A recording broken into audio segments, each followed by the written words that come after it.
Hello, citizens of the realm, and welcome to Talking God. We're here for our third episode, talking about the second episode of Game of Thrones. My name's AJ. And I'm Janine. And this is Talking God.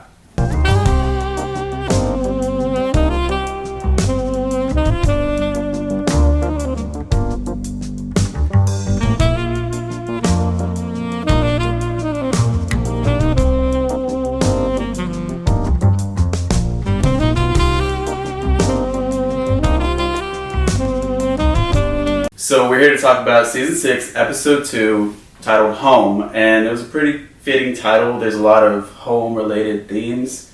And to start us off, we get Bran. Why don't you tell us a little about that?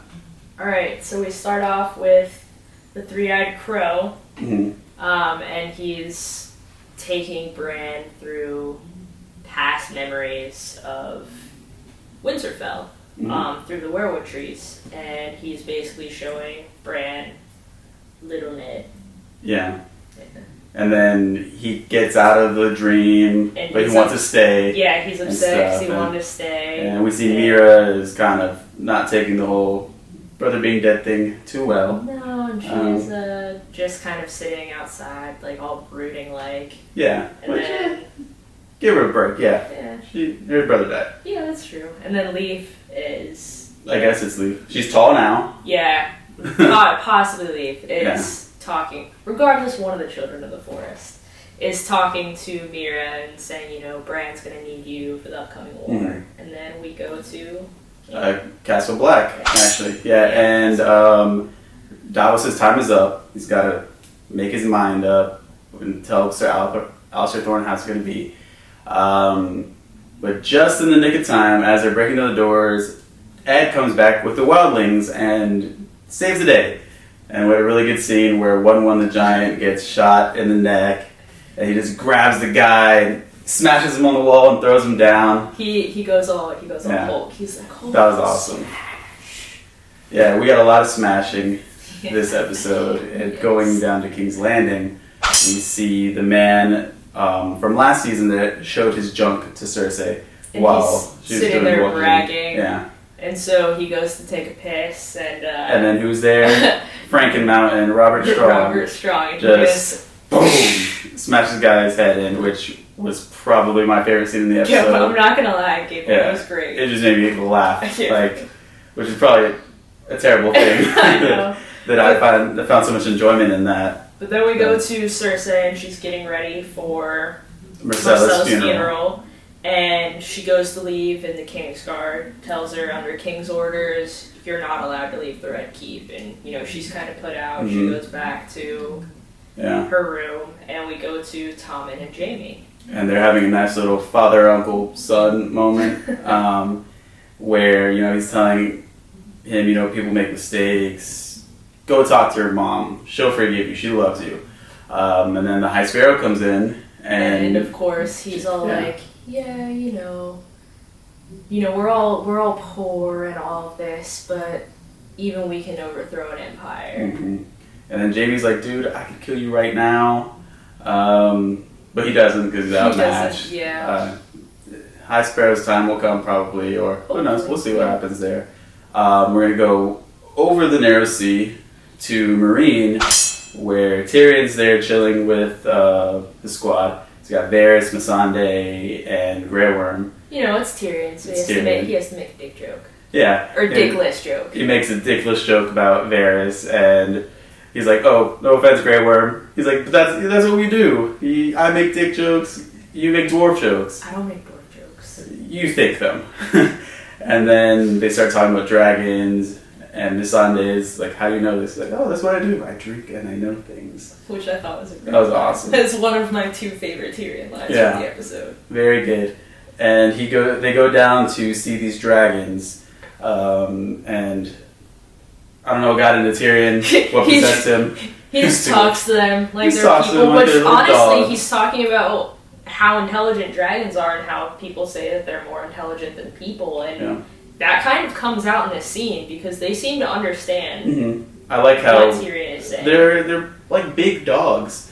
And they showed that, like, especially last season when Drogon was tired. He's like, "Leave me alone, Mom." And he just like wanted to rest.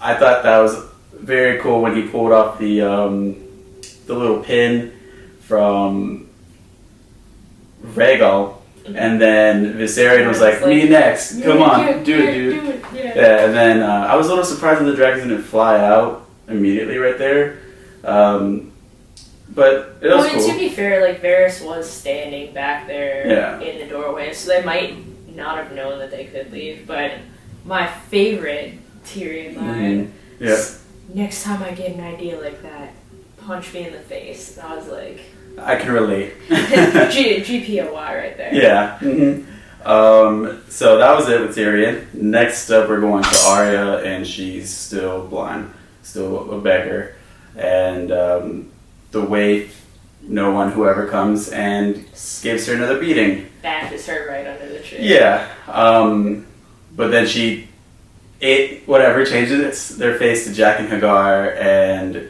gives the Arya the 3 questions, or says, "Tell me your name and I'll feed you."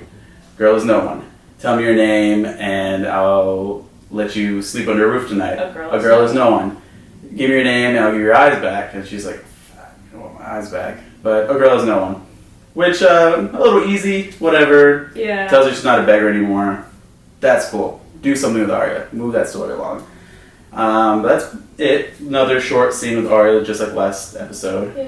And now we go up to Winterfell with Ramsay. And Ramsay and Roose are talking, and then the Maester comes in and informs Roose that his son was born. Yay, congratulations. And, kind of a touching moment. New dad. Roose pulls Ramsay in and says, "You'll always be my firstborn." And which was, for me, a little confusing. Do they not have Domeric on the show?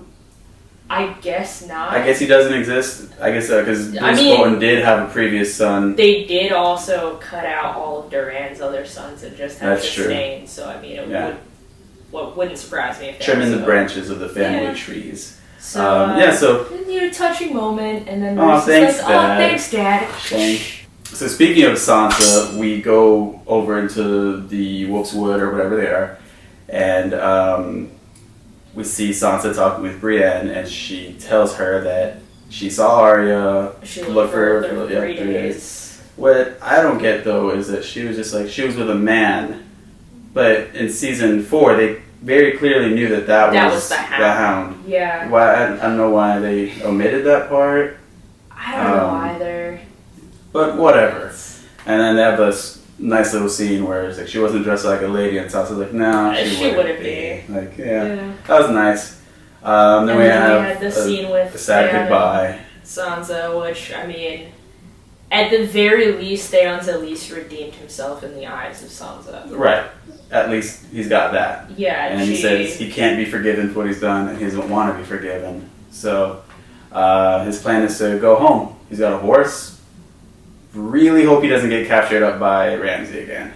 That would be terrible. I feel like they're bringing in Euron and the Greyjoys for they're gonna have the storyline. I guess, but Euron's not gonna bend his knee to Theon. Euron is crazy.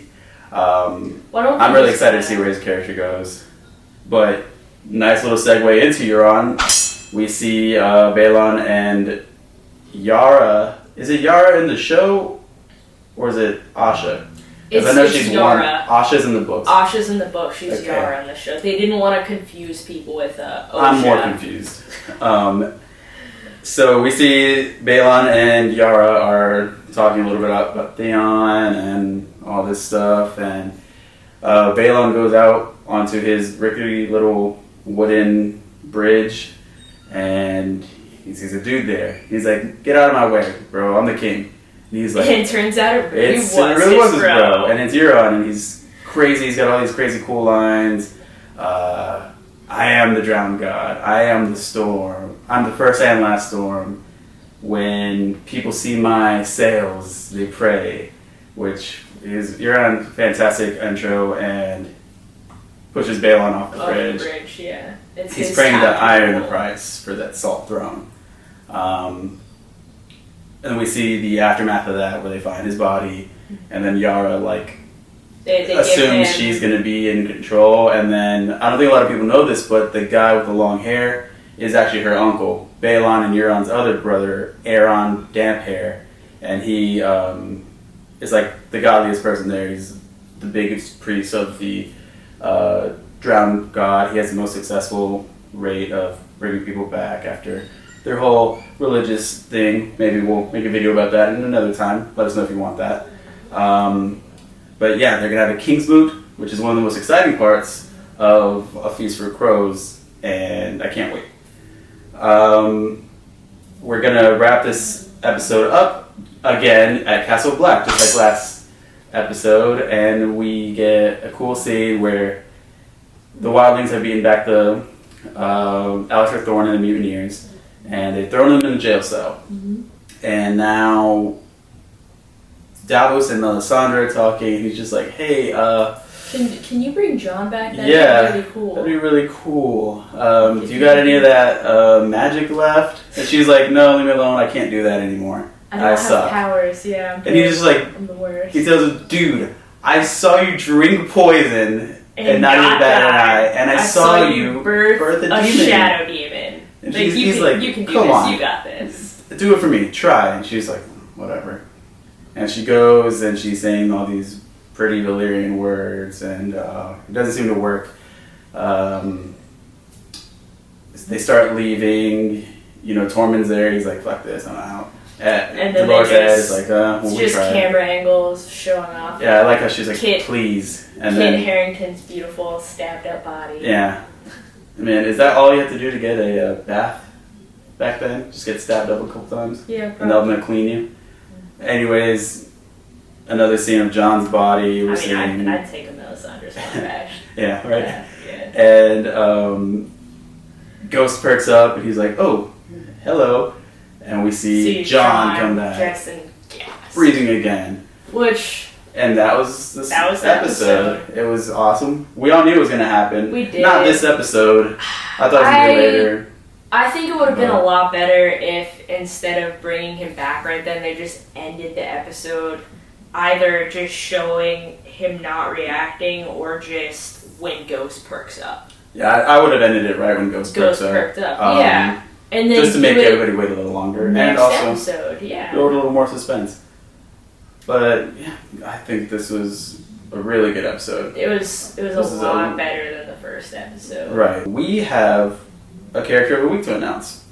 And you all voted. 59 of you voted. 59. Great turnout. Awesome. And with a landslide win, Melisandre is our character of the week. Which, I mean, I kind of... Well deserved, I think. I was leaning more towards Tyrion, he was our second place. He had the next highest. Yeah, I like Tyrion's. I thought he would get it. Or Homegirl brought back Jon Snow. Jokingly, I really wanted Robert Strong to win. Yeah, I mean the guy got peed on, defended his lady's honor, bashed someone's head. He's just cool. But yeah, Melisandre, you guys voted for her. We can't wait to see why you thought some of these other characters might have deserved it. Again, let us know down in the comments below. We'd love to hear who you guys thought. And be sure to vote for next week's episode. It's going to be on our Twitter. We're going to run the poll after the episode. Keep it watching on that. It's going to be great. But thank you so much for checking us out.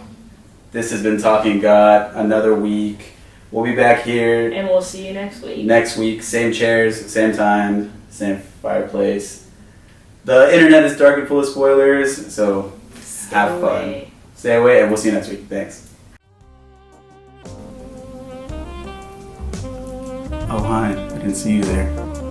If you like this video, feel free to subscribe to us. And don't forget to tweet us with any questions you may have at Talking God.